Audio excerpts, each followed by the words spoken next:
odontopediatría. Para hablar de cirugía en niños y la técnica de exodoncia, vamos a pensar que cuando ya se habla de cirugía menor, por ejemplo, técnicas de exodoncia, frenectomías, valoraciones de quistes, supernumerarios, etcétera, debería realizarse un trabajo multidisciplinario. Por ejemplo, si tengo un supernumerario, un mesiodens o un lateral que está sin erupcionar y demás, se tendría que pensar desde la valoración ortodóntica de elección qué pieza se mantiene, cuál es la que se va. Luego el grado de comportamiento del niño y qué técnicas radiográficas vamos a necesitar. Hay que evaluar realmente si solamente con técnicas de periapicales vamos a hacer las técnicas de exodoncia o necesitaremos extraorales. Valoración psicológica en algunos casos, donde una cirugía mediana como una frenectomía y que entre a un tiempo de quirófano, tendría que prepararse tanto al niño como a los papás. Y si va a ser realizada con anestesia local o con anestesia general. Entonces, hablar de una dinámica de equipo multidisciplinario para una resolución quirúrgica de algún quiste, frenillo y demás, amerita un tratamiento multidisciplinario. Primero, siempre vamos a tener en la sala de recepción a los padres y vamos a ver el grado de angustia que ellos mismos tengan frente a la técnica quirúrgica, porque hay muchos papás que transmiten la ansiedad y el miedo a sus niños frente a una cirugía. Entonces se tendrá que explicar bastante bien de la evaluación clínica y radiográfica del caso patológico que se va a intervenir. Luego ver la propia psicología del niño y qué influencia va a tener a nivel psicológico. Será una cirugía que va a causar bastante temor y mucha dificultad. Y si la propia cirugía también va a modificar la conducta del niño, entonces hay que evaluar lo que es las técnicas anestésicas, cómo es la reacción del niño a la anestesia, a los papás mostrarles mental, etc. A su vez, se tiene que ver en casos de frenillos, por ejemplo, de anquiloglosias, analizar, ¿no?, el impacto de una terapia fonoaudiológica más para que cuando ya el frenillo sea eliminado, que dificulte el habla, pueda apoyarse de un fonoaudiólogo para la articulación de los fonemas.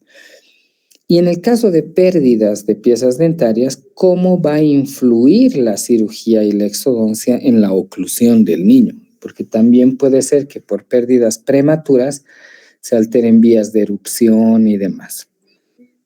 Entonces, en ese sentido, el tratamiento preventivo preoperatorio siempre va a ser explicar a los papás, sobre todo, el paso a paso, sin omisión de toda la técnica que vamos a realizar.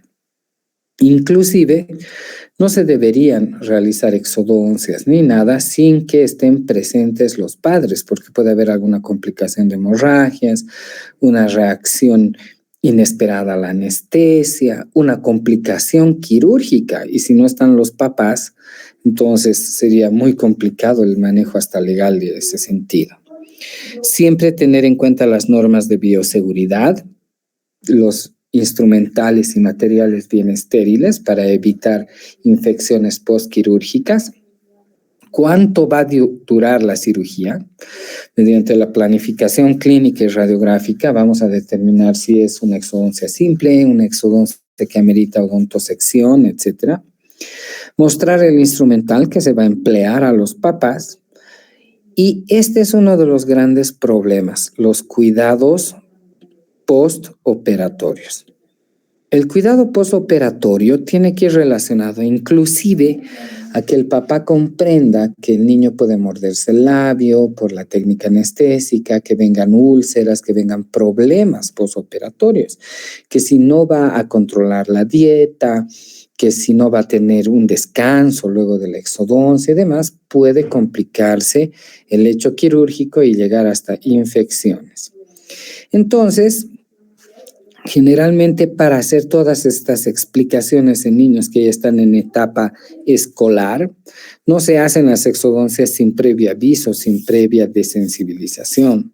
Siempre se debería explicar lo que se va a hacer y una de las mejores formas para bajar el grado de ansiedad es mediante la ludoterapia, donde ahí se va a analizar el grado de ansiedad del niño. Entre los criterios ya quirúrgicos, siempre vamos a tener en cuenta cómo son los reparos anatómicos para las técnicas anestésicas, tener dominio del instrumental, qué tipo de agujas vamos a emplear para la anestesia, a qué ramas anatómicas vamos a aplicar el anestésico local, cómo van a ser los procedimientos, qué tenemos que utilizar, qué no debemos utilizar en el caso de las piezas primarias. Entonces, ¿cuáles son esas situaciones quirúrgicas frecuentes que se presentan en la odontopediatría? Primero son obstrucciones, ausencias de erupción de algunos dientes, que puede ser por agenesias, ¿no? Que un diente no aparezca en boca, un lateral, por ejemplo, que sea atribuido a un de carácter genético, que puede ser sindrómico o no sindrómico. Malformaciones dentarias, donde, como en este caso, se observa aquí una dislaceración coronoradicular producto de un traumatismo en dientes de leche y que golpeó al germen y se dobló la corona con la raíz y que puede hacer que no aparezca ese diente en boca. Presencia de supernumerarios, que son trabas mecánicas, pérdida de espacio, que se mesialicen, por ejemplo, primeros molares y ocupen el espacio del premolar y este premolar no pueda llegar a la línea de oclusión, presencia de quistes o tumores. Entonces, siempre para poder dar el alta básica al paciente en el tiempo preoperatorio, primero vamos a tener una historia clínica completa. Mediante el análisis de los antecedentes patológicos vamos a analizar si vamos a requerir qué tipos de estudios, desde los imagenológicos, que pueden ir desde radiografías intraorales, extraorales, tomografías y demás.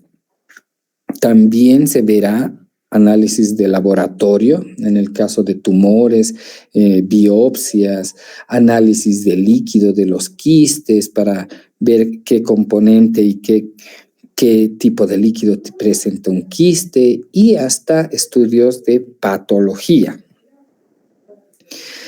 La exodoncia es un procedimiento habitual en los niños, en la odontopediatría. Conlleva muchos aspectos. Un niño a partir de los 3 años siempre tiene el miedo natural a la pérdida de un órgano. Y ese miedo hace que inclusive, por más pieza que ya esté lista para recambio, cause mucha ansiedad en el niño, porque el niño tiene integridad corporal. Entonces, en la técnica de exodoncia, los tiempos quirúrgicos no pueden ser largos.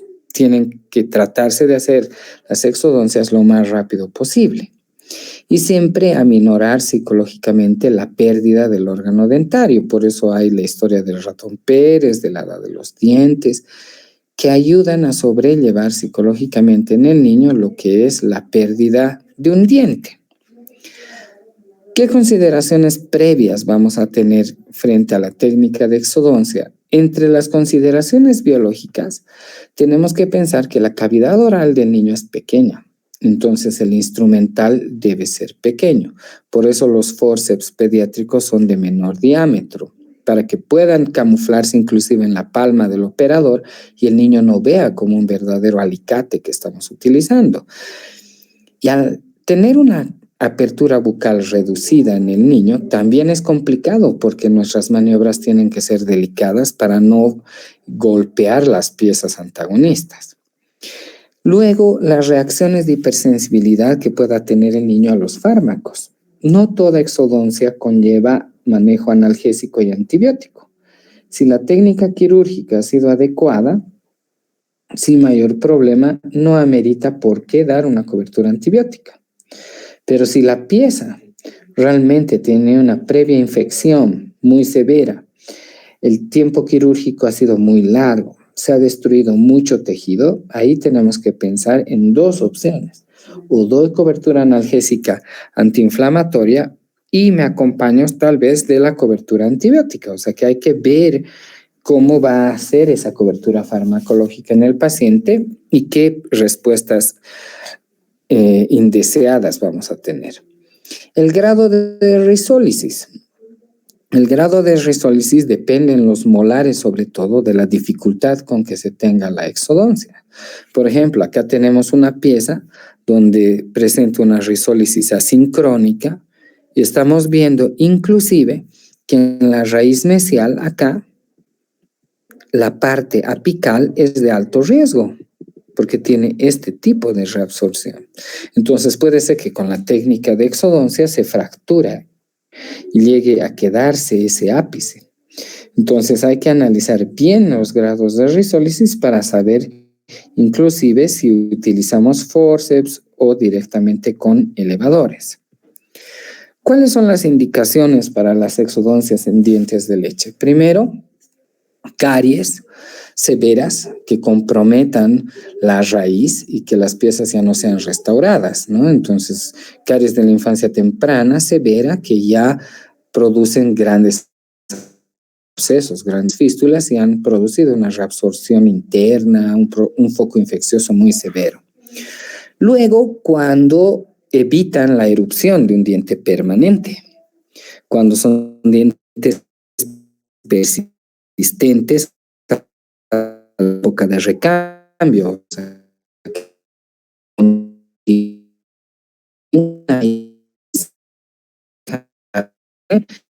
erupción sincrónicas y con eso, ya por el proceso. Risólisis avanzada, los 2/3 radiculares listos para erupcionar y el diente sigue siendo persistente.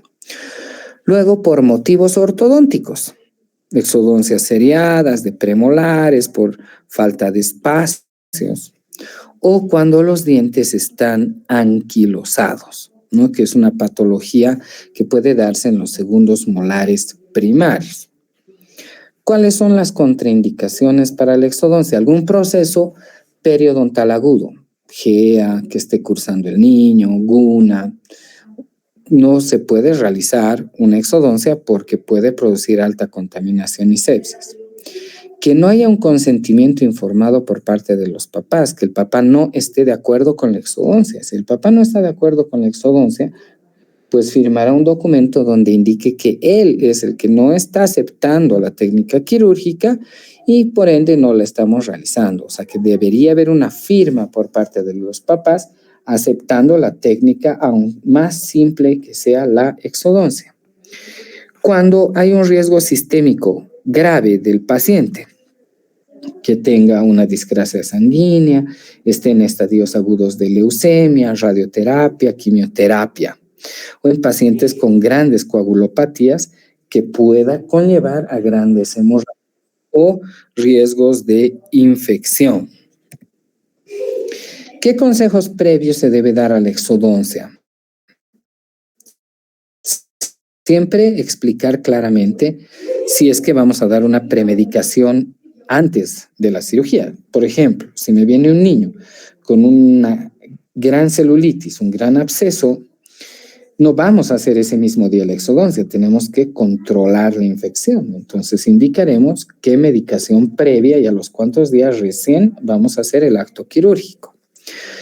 Recomendar siempre que los medicamentos que se van a necesitar no estén vencidos y que cumpla cabalidad la medicación. Y dar instrucciones sobre qué va a pasar luego de la exodoncia.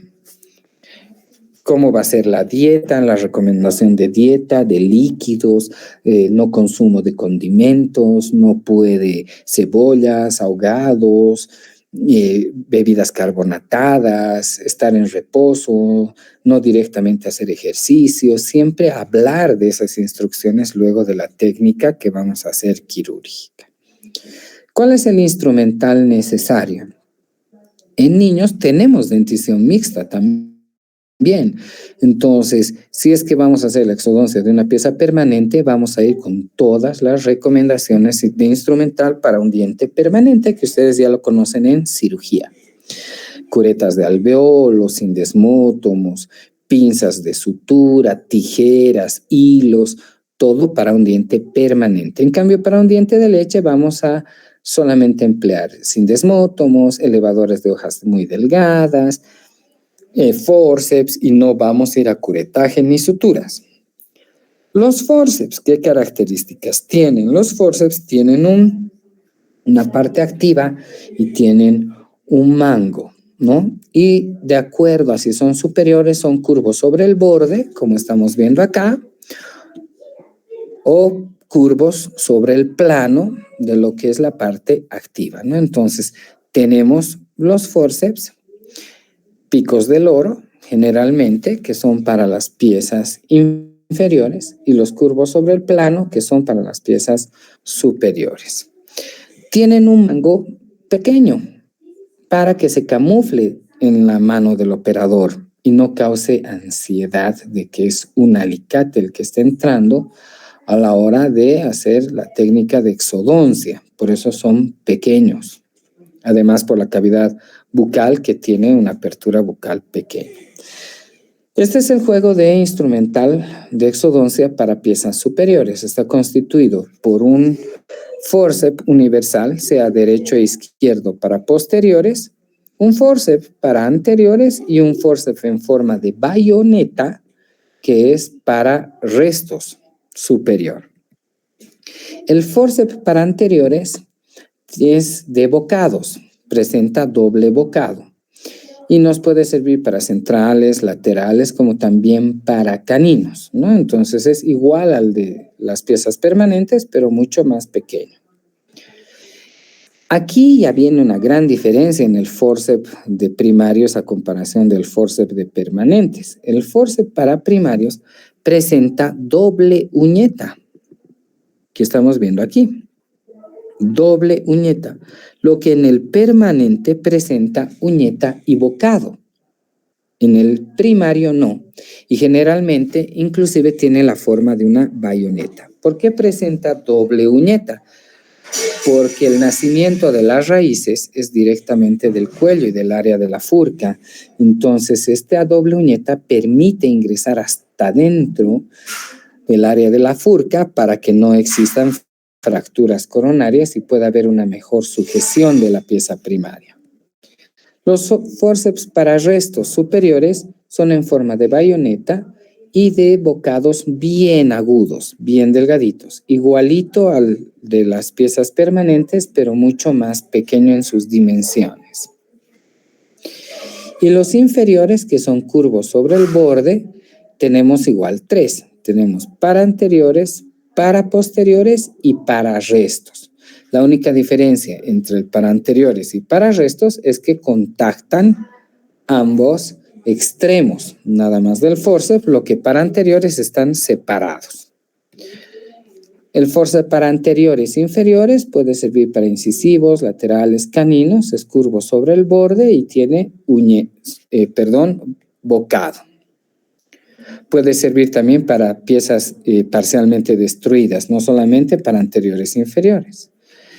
Ahí está el para inferiores, que es de doble uñeta, para que la doble uñeta ingrese bien hacia la parte más profunda del área de la furca y la sujeción sea bastante buena para que no explote la corona a la hora de hacer la exodoncia. Y el forceps para restos, que es para piezas con corona o parcialmente destruidas, van a solamente contactar ambos extremos. El uso de los elevadores es un poco controversial. Hay autores que mencionan que está contraindicado para dientes de leche el poder utilizar un elevador y mucho más con este tipo de movimientos de rotación, porque este movimiento de rotación puede dañar al germen e inclusive en la técnica quirúrgica desalojarlo al germen. Entonces, si vamos a utilizar elevadores, deberían ser de hojas muy finas y con mucho cuidado. A veces basta con el sindesmótomo a manera de elevador. Sabemos por cirugía que en el uso de un elevador hay 3 puntos importantes de la física: la potencia, que está determinada por la fuerza que nosotros ejercemos en el elevador a través del mango; el punto de apoyo, que siempre va a ser en las crestas alveolares, en el septum interdental; y la resistencia, que es de la propia raíz. Sabemos que por física dos cuerpos no pueden ocupar un mismo espacio, y eso es lo que nos ayuda a que el elevador, al ingresar en este sector, ya de por sí empiece a ejercer la fuerza para desalojo de las raíces. Pero como estamos viendo ahí, también podemos emplear el sindesmótomo, y podemos emplear el sindesmótomo, la hoja recta o la hoja angulada, a manera de elevador, y mucho más cuando solamente son restos. En piezas primarias muy rara vez vamos a hacer sutura. En realidad, cuando hacemos suturas, como es en este caso, cuando hemos hecho exodoncia de una 7.5, una 7.4, y ha quedado un lecho quirúrgico muy grande, que con la alveoloplastía, la presión del alveolo, no se logre cerrar. Ese sería el único caso, porque está contraindicada la sutura para dientes de leche. ¿Por qué está contraindicada hacer sutura en dientes de leche? Porque va a formar un tejido muy fibroso que pueda, inclusive a futuro, dificultar la erupción del diente permanente. Por eso no hacemos sutura. Pero en casos extremos donde realmente es un lecho quirúrgico muy grande y hay mucho riesgo de que se infecte, ahí es el único caso que podemos hacer suturas simples. Todo está determinado del número de exodoncias, del número de piezas que vamos a extraer, si es que hemos hecho colgajos y hemos dañado bastante tejido. Las técnicas de exodoncia son muy simples. Los dientes que están ya con risólisis muy avanzada es mejor que se exfolien solos. No hay necesidad no es una indicación un diente que ya tiene una movilidad grado 3, por ejemplo, para hacer una exodoncia en clínica. Eso basta con un alimento fibroso y la pieza se exfolia sola. Mucho va a depender de la técnica anestésica correcta. Para la técnica de exodoncia, mínimamente debe emplearse un tubo entero, con todas las consideraciones que han visto en la clase teórica de anestesia. No podemos estar haciendo una exodoncia con un cuarto tubo, mitad de tubo. Siempre, por más grado de risólisis que tenga la pieza, es dar comodidad al paciente y hacer las cosas sin dolor. Entonces, emplear todo un tubo. La sindesmotomía a la vez ya nos va a servir como elevador y nos va a ayudar en la luxación del diente. Jamás ingresamos directamente a la prensión con el fórceps. Primero luxamos, y cuando el diente está bastante movilizado, recién vamos a emplear lo que son los fórceps para tomarla a la pieza. Mientras tanto, solo basta y sobra con sindesmótomo. Inclusive ahí estamos viendo la exodoncia de una pieza donde, una vez que está totalmente luxado, basta con una simple pinza de algodón y la pieza es extraída. Los movimientos de luxación con los fórceps para las piezas anteriores dependen del grado de risólisis de la raíz y que no se acerquen hacia el germen permanente. Eso quiere decir que si yo voy a extraer una pieza anterior, el movimiento primario de luxación jamás va a ser hacia vestibular, porque si voy hacia vestibular, la raíz se dirige hacia palatino. Es como un palo. Si yo tengo aquí un palo, que es mi diente, y llevo esta punta hacia vestibular, esta punta se va a dirigir hacia palatino. ¿Y quién está por palatino? Está el germen. Entonces, nunca la luxación de piezas anteriores va a ser hacia vestibular, sino luxar hacia palatino, al revés. Si luxo hacia palatino, la raíz se dirige hacia vestibular y se aleja del germen. ¿Vamos bien? ¿Se escucha? ¿Se observa mi pantalla? Se observa. Entonces, una vez que hemos luxado bastante con el elevador, recién hacemos la toma con el fórceps y realizamos los movimientos de prensión, luxación Rotación, porque es pieza anterior, podemos rotarla, y tracción. Esos son los movimientos que vamos a emplear con el forceps para las piezas anteriores. En las piezas posteriores, el agarre siempre tiene que ser profundo. Miren cómo está ingresando el forceps, está ingresando bien adentro, por debajo de la encía. Porque si tengo una toma muy superficial, va a explotar la corona. ¿Y cuándo voy a hacer la sujeción con el forceps? Cuando ya la pieza haya sido luxada bastante con los elevadores o con el sindesmotomo. Cuando ya siento que la pieza está bien movilizada, recién hago la sujeción con los forceps. Y siempre con la mano izquierda, apoyando con el pulgar y con el índice lo que es el reborde alveolar para evitar fracturas alveolares. Y en los inferiores, inclusive apoyándome hacia el mentón. ¿Qué consideraciones específicas a la hora de hacer la luxación vamos a tener de las piezas primarias? En primer lugar, los primeros molares inferiores, el principal movimiento de luxación es más hacia el lingual, casi solamente hacia el lingual. O sea que no estamos haciendo el típico movimiento como de péndulo. No hay este tipo de movimiento. Tiene que ser un movimiento continuo hacia el lingual.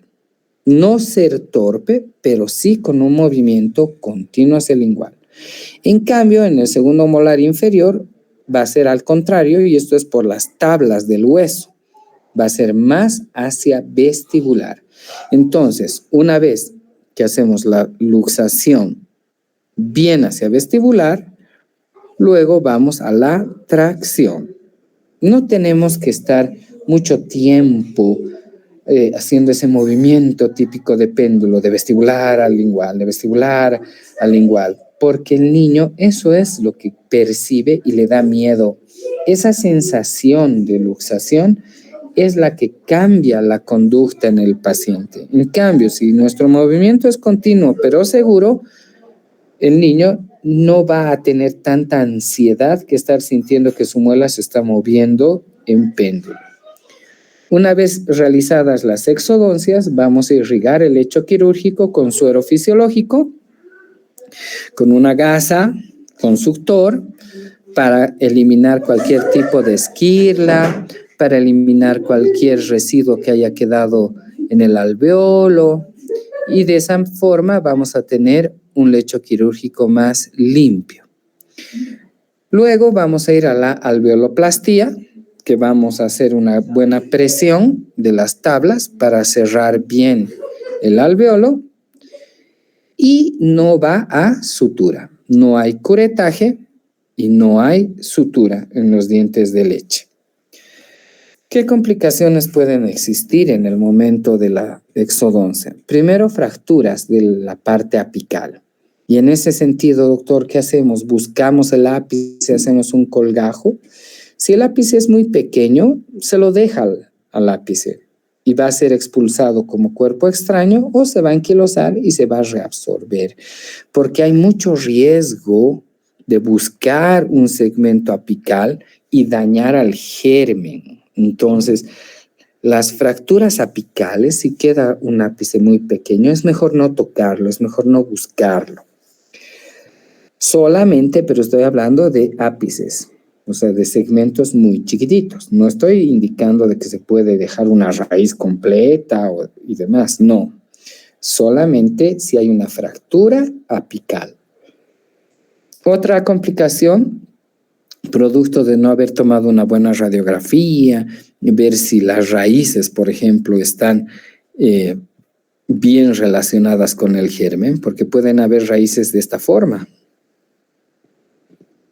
que la raíz del molar está englobando realmente al germen permanente.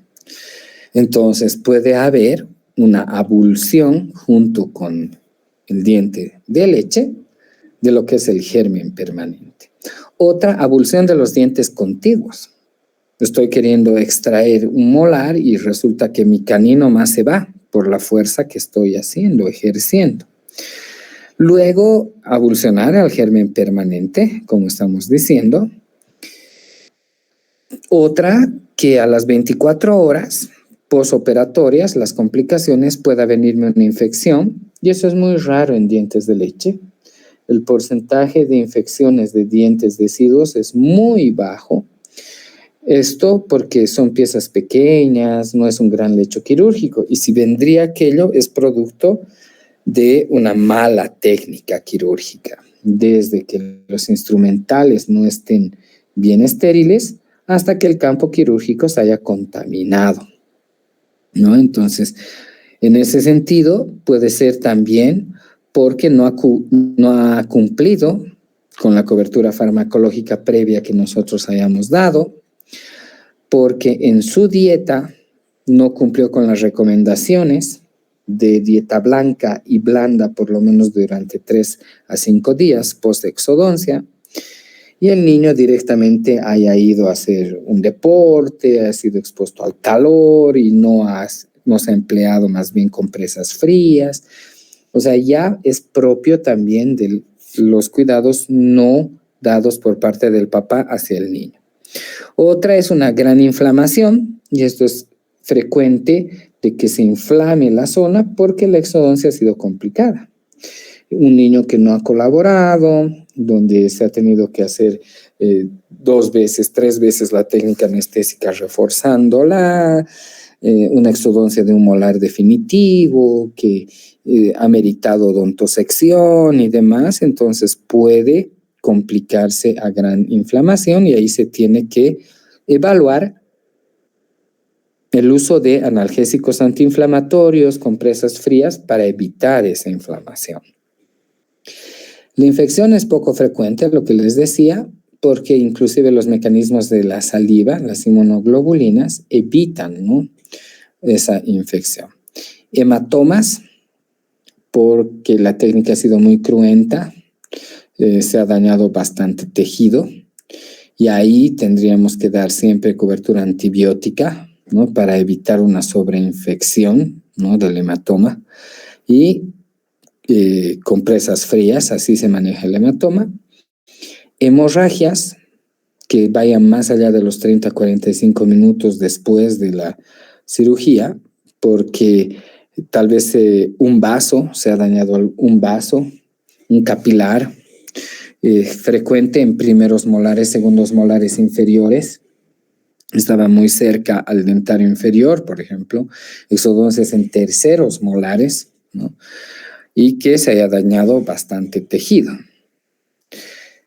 Los consejos posoperatorios después de una exodoncia que siempre se tienen que dar, y mejor si es de manera escrita y que firme el papá, y nosotros tener un documento con la firma del papá de que realmente va a cumplir, es morder una gasa durante unos 10, media hora después de la exodoncia, cosa de que realmente nos sirva como una compresa en el lecho quirúrgico.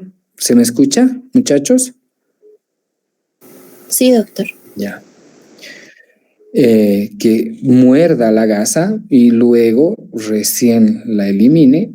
Si persiste una gran hemorragia, entonces comunicarse inmediatamente y tal vez ir a un centro de salud si es abundante lo que es la hemorragia, ¿no?, del sitio quirúrgico. Durante el primer día, ningún tipo de enjuague, no hay necesidad de enjuagues de agüita con sal, ni de manzanilla, ni clorhexidinas, ni nada, porque sabemos que tiene que formarse un coágulo y el coágulo es la base de la cicatrización. En algunos casos se puede aplicar hielo, compresas en la zona cuando sabemos que ha sido muy cruenta la técnica quirúrgica, para evitar la inflamación. La dieta tiene que ser blanda y fría. El enjuague con suero salino es después del cepillado, pero generalmente esto puede ir después de la técnica. Deme un segundito, por favor.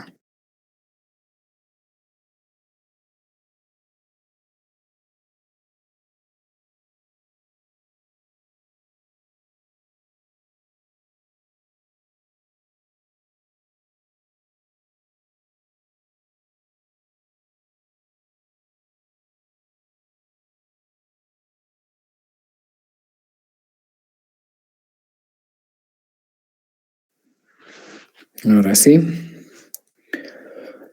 Siempre cumplir a cabalidad lo que es. Deme un momentito, no sé qué ha pasado aquí. No estoy viendo. ¿Se mira mi pantalla, chicos? Sí, doctor, se observa. Uy, no sé qué ha pasado, que aquí me sale otra cosa. Deme un momentito, por favor. ¿Dónde está? Bueno, ya estamos terminando. Ok. Siempre, si es que va a haber cobertura analgésica antibiótica, que se cumpla con mucha rigurosidad los días, las horas de toma. El cepillado después de la exodoncia es mejor no realizarlo ese día o hacer con mucho cuidado el cepillado con cepillos de cerdas muy finas. Ahora, el tema de la clorhexidina. No es de carácter obligado el uso de clorhexidina frente a toda exodoncia. Eso no es correcto. El uso de un antiséptico va relacionado al grado de complicación y de riesgo de infección que haya existido en la técnica quirúrgica. Si no ha habido riesgo de infección, no tiene por qué emplearse ningún tipo de antiséptico. Entonces, en ese sentido, solamente vamos a recetar antisépticos en grandes extracciones. Y acudir al odontólogo y llamarlo si es que el dolor aumenta después de la exodoncia, después de 48 horas persiste el dolor o viene infección o gran inflamación.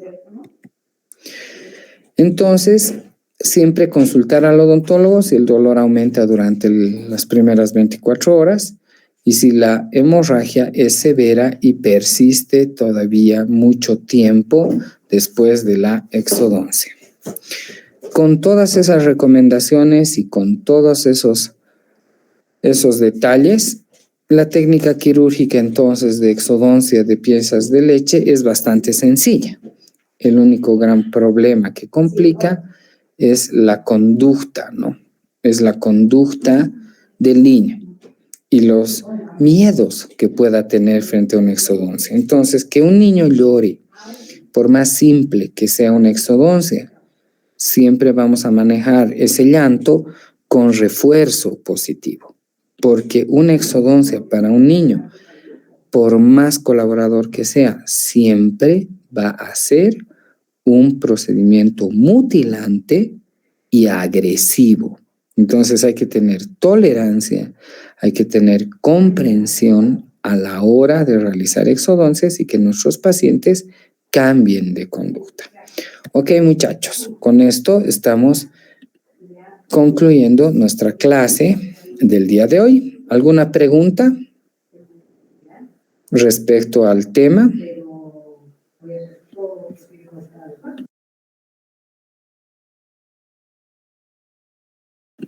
¿Dudas, preguntas que tengan?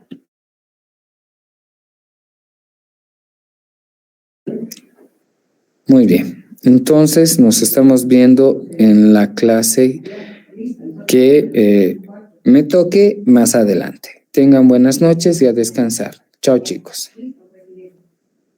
Buenas noches, doctora. Hasta luego, doctor. Buenas noches. Hasta luego, doctor.